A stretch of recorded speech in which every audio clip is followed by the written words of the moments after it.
Inquiry जब शुरू हुई तो वहां आके उन्होंने कह दिया कि जनाब हमारी गलती नहीं है, ये सब काम अदी ने करवाया। तो अब कितना पैसा चाहिए था, हद होती है पैसे की। बहरहाल जरदारी साहब को बेनजीर साहिबा की शहादत के बाद एक पकी पकाई चीज मिल गई थी जो उसने चलाई और बहुत बेदर्दी से चलाई। जरदारी साहब को कभी भी पीपल्स पार्टी से मोहब्बत नहीं थी। आज मैं आपको बता दूं, जरदारी साहब को इसलिए पीपल्स पार्टी से मोहब्बत नहीं थी कि जरदारी साहब के वालिद को, हाकिम अली जरदारी को, मरूम भुट्टो साहब ने पीपल्स पार्टी से बेइज्जत करके निकाला था। तो जरदारी साहब ने पीपल्स पार्टी से उस बदला लिया बेइज्जती का। उसने पंजाब में सौदा कर दिया पीपल्स पार्टी का।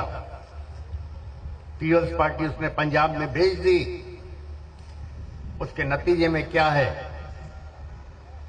140-41 सीटों में से 15 या 19 सीटों पे पीपल्स पार्टी के कैंडिडेट खड़े। बाकी जो बैलेट पेपर है उस पे तीर का कहीं निशान ही नहीं है, क्योंकि कैंडिडेट नहीं है। बाकी बचा था सिंध। सिंध में जरदारी साहब ने हर एक को खरीदा, छोटे बड़े आदमी को खरीदा। किसी को पुलिस के थ्रू अपने पास लाए, किसी को कोई लालच दे के लाए, लेकिन आज वो भी उनके काम नहीं आ रहे।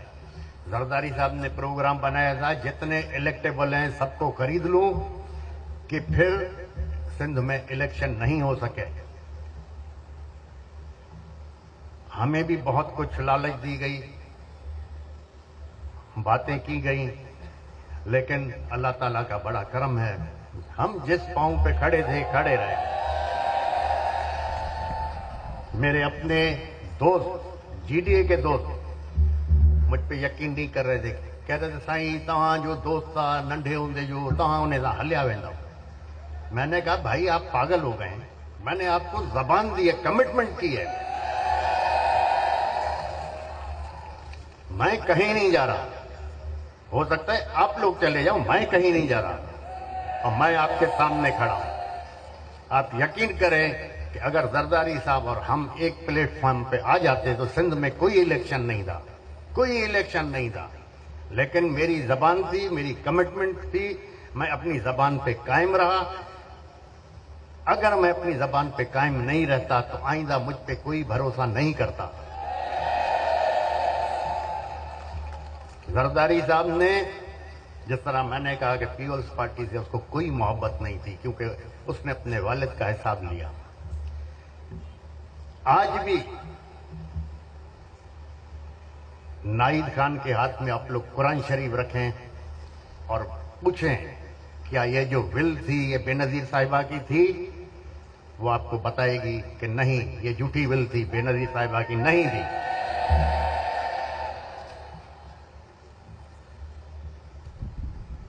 मैंने प्रेसिडेंट साहब मुशर्रफ साहब से दुबई में मेरी मुलाकात रहती है। मैंने उनसे पूछा, मैंने कहा साईं ये बेनजीर वाला में किस्सा आप पे आता है क्या, आखिर है क्या? मुझे देख के हंसने लगा। तो मुझे कहता है कि भाई अगर बेनजीर साहब नहीं शहीद होती तो मेरा एग्रीमेंट था इंटरनेशनल पावर्स के साथ, बरतानिया के साथ, अमेरिका के साथ, सऊदी अरब के साथ और अबू धाबी, दुबई वालों के साथ कि बेनजीर को पावर में आने दो, तुम दूसरी दफा भी प्रेसिडेंट बनोगे। तो मुझे कहने लगा कि सबसे ज्यादा तो नुकसान मेरा हुआ है बेनजीर के फौत होने से, कि मेरा दूसरी दफा प्रेसिडेंट बनना दो, क्या मैं मुल्क से बाहर बैठा हूं।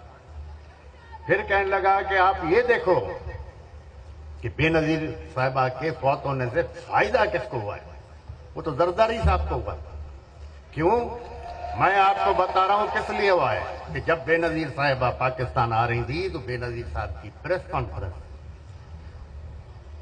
कि मैं पाकिस्तान जा रही हूं, किसी साहब ने पूछा जरदारी साहब भी जाएंगे, तो उसने बड़े नाराज होकर कहा कि जरदारी का पाकिस्तान में कोई काम नहीं है, اس کا سیاست سے کوئی واسطہ نہیں ہے. اس کو میں نے امریکہ سے بلوایا ہے, وہ بچے سنبھالے گا.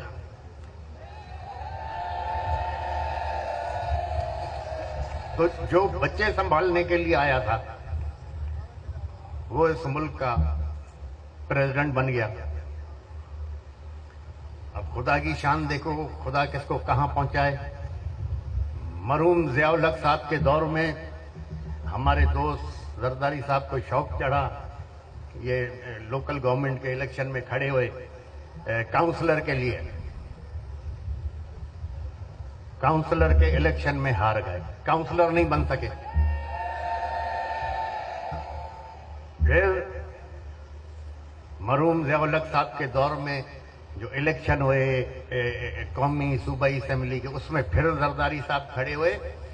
اپنے خاندان, اپنے والد کے نام پہ کھڑے ہوئے, ضمانت ضبط کروا دی اپنی, ممبر نہیں بن سکا.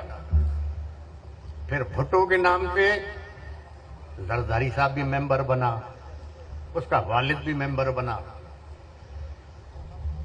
اب بھی بھٹو کے نام پہ چل رہے ہیں. اور پھر یہ بھی خدا کی شان دیکھو, جس کے نام پہ چل رہے ہیں, بھٹو خاندان کا ایک فرد کو بھی پیپلز پارٹی کی پورے سندھ میں ٹکٹ نہیں ہے. بھٹو خاندان کے اگر ٹکٹ ملی ہے پیپلز پارٹی کی تو حاکم علی زرداری کے خاندان کو ملی ہے, بھٹو خاندان کو نہیں ملی ہے. جہاں جاتے ہیں یہ حکمران یہ کہتے ہیں کہ جناب ہم نے امن کی عادت,